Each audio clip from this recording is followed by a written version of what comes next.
वास्तव में देखा जाए तो परेशानी वहाँ नहीं है जहाँ हमारी नज़र जा रही है, परेशानी तो वहाँ है जहाँ हमारी नज़र जा ही नहीं रही है। और आज इसी बात को हम समझने और जानने वाले हैं कि क्या सिंह राशि के जीवन में जो अभी परेशानी चल रही है इसका अंत हो पाएगा और कैसे आप अपने जीवन में विशेष उपलब्धि को प्राप्त कर पाएंगे। एक उपाय के माध्यम से उस बात को भी हम जानने और समझने वाले हैं। ध्यान दीजिएगा, सिंह राशि के जो अपने राशि के स्वामी बनते हैं भगवान सूर्य, और इसी कारण से इनका मान सम्मान और प्रतिष्ठा कभी धूमिल नहीं होता और यही कारण है कि ये सदैव अग्रणी रहने वाली राशि मानी गई है। अब आज की परिस्थिति को यदि देखा जाए तो आपको एक बात समझना होगा कि किसी एक ग्रह का प्रभाव हमें 100% प्राप्त नहीं होता जब तक बाकी ग्रह उसे सपोर्ट न करते हों। उदाहरण के लिए अभी वर्तमान समय पे केतु देव आपके धन भाव पे हैं, आपके कुटुंब भाव पर हैं। किसी न किसी कारण से हमें कौटुंबिक परेशानी का सामना अर्थात एवं धन संबंधी कई प्रकार से विपत्तियों का सामना भी करना पड़ सकता है, क्योंकि केतु हमारे डिटैचमेंट कराने वाले ग्रह हैं। उसी प्रकार से देवगुरु बृहस्पति आपके भाग्य भाव पर हैं। कितनी भी विपरीत परिस्थितियों के बाद भी यदि हमारा भाग्य हमें सपोर्ट कर रहा है, इसका मतलब आपके इष्ट की कृपा आपको भाग्य स्थान पर प्राप्त हो रही है। देखा जाए राहु देवता को, जो आपके अष्टम भाव पर कई प्रकार से विपत्ति और साथ में विलंब डिले हो रहा है किसी कार्य में। हम चाह तो रहे हैं अपने कार्य को सही प्रतिफल लाने के लिए, लेकिन यदि बार बार अपने प्रयासों में हम विफल हो रहे हैं, कहीं न कहीं राहु जो कि नैसर्गिक रूप से एक दानव ग्रह माना गया है आपके रुकावट के भाव में है। और शनि को देखा जाए तो शनि देवता बढ़िया आपके स्वराशि के बैठे हैं आपके सप्तम भाव पर, आपके कैरियर के भाव पर। तो क्या कैरियर में बढ़ोतरी नहीं होगा? बड़ा प्रश्न उठता है। आपने अनेक ज्योतिषियों के माध्यम से यूट्यूब में या कई माध्यम से आपने देखा और सुना होगा, शनि का गोचर आपके सप्तम भाव पर है, कुछ बड़ी उपलब्धि होने वाली है, क्यों नहीं हो रही है? इसका मुख्य कारण, पहला कारण जो होगा, सभी ग्रहों का गोचर में प्रभाव पड़ता है। हमें ये जानना है कि भाई सभी के सभी 9 ग्रह हैं, आपके घर में 9 ग्रह हैं मान लीजिए, और सभी के द्वारा एक निर्णय जैसे कि निकल पाता है। हमारे घर में कोई भी कार्य करना हो तो सभी की सहमति होती है, तभी कोई अच्छा परिणाम निकल पाता है। कोई एक भी यदि बाधा डाले तो हमारे जीवन में बाधा आ जाती है। ठीक इसी प्रकार से हमारे 9 ग्रहों में यदि कोई एक ग्रह भी यदि प्रभावी हो जाए, जो बुरा करने को तुल जाए, तो बाकी ग्रहों को भी अपना बल 100% देने में विलंब हो सकता है। इस बात को आपको जानना होगा। दूसरा सबसे इंपॉर्टेंट टॉपिक जो होगा वो होगा, देवगुरु बृहस्पति अभी तक आपके जीवन में ये वक्री अवस्था में भी चल रहे थे, जो कि सितंबर महीने से चल रहे हैं। तो इसका मुख्य कारण ये हो गया, भाई आपके भाग्य भाव पर हैं, अब वक्री हो गए मतलब एक घर पीछे का रिजल्ट देंगे, पीछे का रिजल्ट देंगे मतलब आपके अष्टम भाव का भी प्रतिफल वो प्रदान करेंगे। अष्टम भाव जो कि रुकावट का है, बार बार डिले होने का है। तो अब यदि भाग्योन्नति में थोड़ा सा हमने ग्रोथ देखा भी, कुछ कहीं पर सफलता के फूल खिले भी, लेकिन अगला ही पल क्या हुआ, हमें बाधा देखने को मिला। लेकिन भाई अब आप ये तो समझिए कि इसी जनवरी 2024 में यही देवगुरु बृहस्पति मार्गी हो गए हैं। मार्गी होना मतलब अपने रास्ते पर ये आगे चलेंगे, अर्थात भाग्य की परिकल्पना यहाँ पर आप अच्छा बेहतर रूप से अपने जीवन में देख सकते हैं। तीसरा जो इंपॉर्टेंट होगा पॉइंट है वो है हमारे शनि देव। शनि देवता आपके सप्तम व्यापार भाव पर है, कैरियर दसम भाव से दसम भाव होने के कारण कैरियर भाव पर है। आपके नौकरी में या फिर आपके व्यापार में किसी कारण से यदि रुकावट बाधा बनी हुई है तो शनिचर जी महाराज हमारे जीवन में धैर्य मांगते हैं, अग्नि परीक्षा लेते हैं, तभी किसी व्यक्ति को सफलता प्रदान करते हैं। तो ये हमारा समय चल रहा है मान लीजिए धैर्य रखने का। हमें धैर्य रखना होगा। कोई कार्य नहीं बन पा रहा है, निरंतर प्रयास करते हुए वो कार्य जरूर बनेगा, ये आप शनि को समझना है। लेकिन हमारे अंदर उस धैर्यता की कमी होती है, जिसके कारण हम परेशान होते हैं।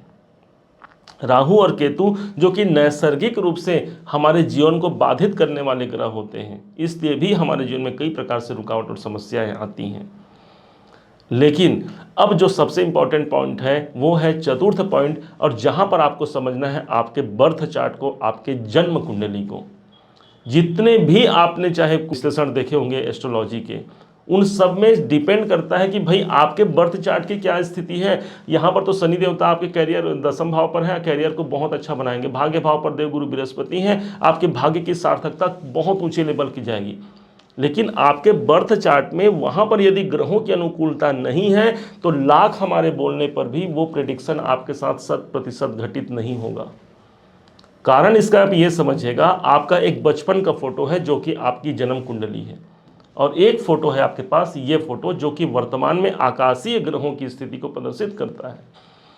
जब दोनों को मैच कर दिया जाए, मिला दिया जाए, तो एक सही प्रेडिक्शन निकल करके आएगा कि वास्तव में हाँ भाई, मेरे जीवन में परेशानी चल रही है तो अमुक दशा है, अंतरदशा है, महादशा है, प्रत्यांतर दशा है, किस कारण से हो रहा है और कब उससे मुझे मुक्ति मिलेगी। एक सही कैलकुलेशन आप निकाल सकते हैं। इसलिए निवेदन है मेरा आपसे कि एक अच्छे जानकार ज्योतिषी से, जो इस सब बातों को अपने जीवन में आत्मसात किया हो, जिन्होंने, जिनका अनुभव हो, उनसे अपना कुंडली विश्लेषण जरूर करवाइए। हम कभी नहीं कहते कि आप हमसे कराइए, और न ही आपने आज तक के हमारे किसी वीडियो में भी आपने देखा होगा कि आपको यूट्यूब में हमारा वीडियो फ्लैश होते हुए नजर आए कि भाई हमसे आप संपर्क कीजिए। कारण ये है कि यदि हम आपके जीवन को बदल पाते तो क्या अपने जीवन को नहीं बदल पाते? हमारा जीवन क्यों कष्टमय है? बल्कि हम तो ये चाहते हैं कि हम प्रत्येक ग्रहों की पॉजिटिविटी आपको प्रदर्शित करते हैं। अपने पुराने जितने भी वीडियो निकाल करके देख लीजिए, हम सभी ग्रहों से आपके आत्मबल को बढ़ाते हैं कि कैसे उनसे आप लाभ ले सकते हैं। तो ये आपको समझना है, हमारे ग्रहों की स्थिति यदि खराब है हमारे बर्थ चार्ट में, तो यहाँ पर हमें 100% परिणाम सटीक नहीं बैठेंगे, और शायद इसी कारण से हम इस समय पर परेशान स्थिति में चल रहे हैं। यदि प्रश्न उठता है, यदि हमारे पास जन्म कुंडली नहीं है तब हम कैसे करें? क्योंकि बहुत से ऐसे भाई बहन हैं जिनको अपनी जन्म कुंडली का ध्यान नहीं है। उस स्थिति में बताया गया है शास्त्रों में प्रश्न कुंडली, जो आपके प्रश्नों का उत्तर देगा। और ये आप यकीन मानिए कि जो हमारा जन्म कुंडली होता है उससे भी सटीकता आप प्रश्न कुंडली से निकाल सकते हैं, क्योंकि वो वर्तमान में ग्रहों के आकाशीय संरचना को आपके प्रश्न से वो जोड़ता है, जिसे हम गर्भ कुंडली भी कहते हैं। मतलब हमारे अंदर क्या चल रहा है ये सब कुछ निकाल करके हमें दिखा जाता है। और उसमें भी यदि आपको बारीक समझना है, उसमें भी यदि आपको सूक्ष्मता में जाना है, तो एक होता है कृष्ण मूर्ति पद्धति के अनुसार प्रश्न कुंडली, जिसमें प्रत्येक 6 मिनट में एक नक्षत्र परिवर्तन हो जाता है, जिसके माध्यम से आप निकाल सकते हैं कि वास्तव में क्या है भाई, और कैसे मैं इसे लाभ ले सकता हूँ। तो ये आपको समझना होगा। 5वां इंपॉर्टेंट पॉइंट है हमारे इष्ट देवता पर हमारी विश्वास में कमी। हम कोई अच्छा पॉजिटिव बात सुनते हैं तो उस पॉजिटिव बात को हम स्वीकार तो कर लेते हैं, लेकिन मात्र कुछ समय के लिए। और कुछ उपाय, हमने कोई उपाय किया, कोई जाप किया, किसी ने कुछ ये जाप करने के लिए बोल दिया, किसी ने कुछ उपाय करने के लिए बोल दिया, हम दौड़ पड़ते हैं और उस उपाय को करते हैं, लेकिन कुछ समय पश्चात वो कार्य हमारे सिद्ध नहीं होते, तो हम हाथ पे हाथ धरे बैठ जाते हैं कि भाई हमारे उपायों के द्वारा भी हमें कोई प्रतिफल नहीं मिला। तो इसमें आपको ध्यान देना है, विश्वासम फलदायकम। आप विश्वास से, आस्था से परिपूर्ण होकर के यदि किसी उपाय को करते हैं, कोई मंत्र जाप करते हैं, कोई पाठ करते हैं, कोई दान पुण्य करते हैं, आपके साथ वो अच्छा शुभता समय ही लाएगा। इसलिए अपने इष्ट पर हमेशा ध्यान दीजिएगा। आपके इष्ट कौन है आपको बता देते हैं।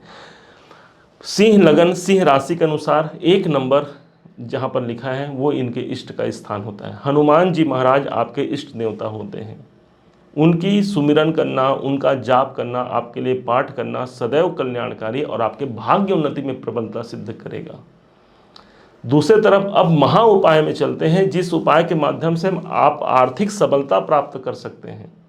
कोई भी आपकी इच्छाएं हैं उस इच्छाओं की पूर्ति करा सकते हैं। सबसे पहला उपाय होगा, 6 नंबर की राशि लिखी हुई है, सिंह राशि से ठीक अगले भाव पर, अर्थात बुध देवता आपके धनाधिपति हो गए, और साथ ही साथ आपके पारिवारिक जीवन की जिम्मेदारी भी इन्हीं के पास है।